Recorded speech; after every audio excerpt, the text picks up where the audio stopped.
ওয়ানডেতে একজনের গড় ৮২, অন্যজন নিয়মিত পারফর্ম করেন ঘরোয়া ক্রিকেটে।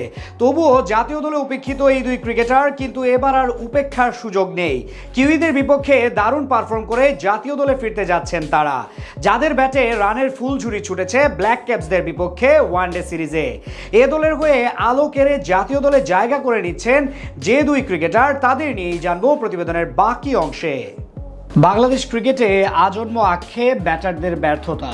ঘরোয়া ক্রিকেটে দুর্দান্ত ব্যাটিং করলেও জাতীয় দলে এসে যেন হারিয়ে যান ক্রিকেটাররা। তবে এবার টাইগার দলে দেখা মিলতে পারে দুই ব্যাটিং নক্ষত্রের, যাদের হাত ধরে ঘুষতে পারে ব্যাটিং ব্যর্থতা। সদ্য সমাপ্ত কিউইদের বিপক্ষে ওয়ানডে সিরিজে ব্যাট হাতে দাপট দেখিয়েছেন এই দুই ব্যাটার। সেই তালিকায় সবার উপরে রয়েছেন উইকেট কিপার ব্যাটার মাহিদুল ইসলাম অঙ্কন। মাত্র 2 ম্যাচ খেলেই পেছনে ফেলেছেন বাকি সব ব্যাটারদের। সিরিজে ব্যাট করেছেন 147 গড়ে। প্রথম ওয়ানডেতে মাত্র 149 রানের টার্গেটে খেলতে নেমে অপরাজিত ছিলেন 42 রানে। যেভাবে ব্যাট করছিলেন, লক্ষ্য আরো বড় হলে নিমিষেই নিজের নামে আরো বেশি রান যোগ করতে পারতেন এই ক্রিকেটার। তবে প্রথম ম্যাচের পারফরমেন্স ছাপিয়ে গেছেন দ্বিতীয় ম্যাচে।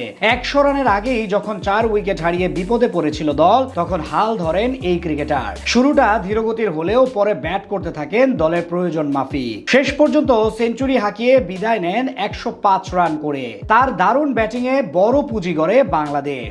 শেষ পর্যন্ত বড় জয়ে 1 ম্যাচ আগেই নিশ্চিত হয় সিরিজ জয়। প্রথম 2 ম্যাচ জেতায়, শেষ ম্যাচে তাকে বিশ্রাম দেওয়া হয়। তবুও প্রথম 2 ম্যাচেই সবাইকে হারিয়ে রান সংগ্রাহকদের তালিকায় শীর্ষে শেষ করেন অঙ্কন। শুধু গত সিরিজেই নয়, ব্যাট হাতে নিয়মিতই পারফর্ম করছেন ঘরোয়া ক্রিকেটে। বিপিএল এ দারুণ ব্যাট করার পর সর্বশেষ ডিপিএল এও ছিলেন অন্যতম সফল ব্যাটার। পারফর্ম করে জায়গা করে নিয়েছেন টেস্ট দলে। সবকিছু ঠিকঠাক থাকলে সাদা বলের ক্রিকেটেও সুযোগ মিলবে তার। অঙ্কনের পাশাপাশি জাতীয় দলের দরজায় কড়া নাড়ছেন আরেক wicket keeper batter Nurul Hasan Sohan. এর আগে জাতীয় দলের হয়ে খেললেও অনেকটা সময় ছিলেন বিবেচনার বাইরে। তবে এবার আবার আলোচনায় এই ক্রিকেটার। বিশেষ করে কিউইদের বিপক্ষে সিরিজের পরই জাতীয় দলের সুযোগ পাওয়ার দৌড়ে অনেকটাই এগিয়ে গেছেন তিনি। কিউইদের বিপক্ষে ওয়ানডে সিরিজের নেতৃত্বের পাশাপাশি ছিলেন সিরিজের দ্বিতীয় সর্বোচ্চ রান সংগ্রাহক। 3 ম্যাচে প্রায় 50 গড়ে তার ব্যাট থেকে এসেছে 144 রান। তার চেয়ে মাত্র 3 রান বেশি করে তালিকার শীর্ষে ছিলেন অঙ্কন।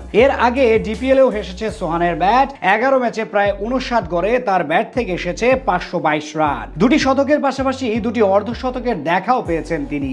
এর আগে বিপিএল এও রংপুরের হয়ে দারুণ ব্যাট করেছেন। তবে সব ছাপিয়ে এখন আলোচনায় এই দুই ক্রিকেটারের জাতীয় দলের সুযোগ পাওয়া।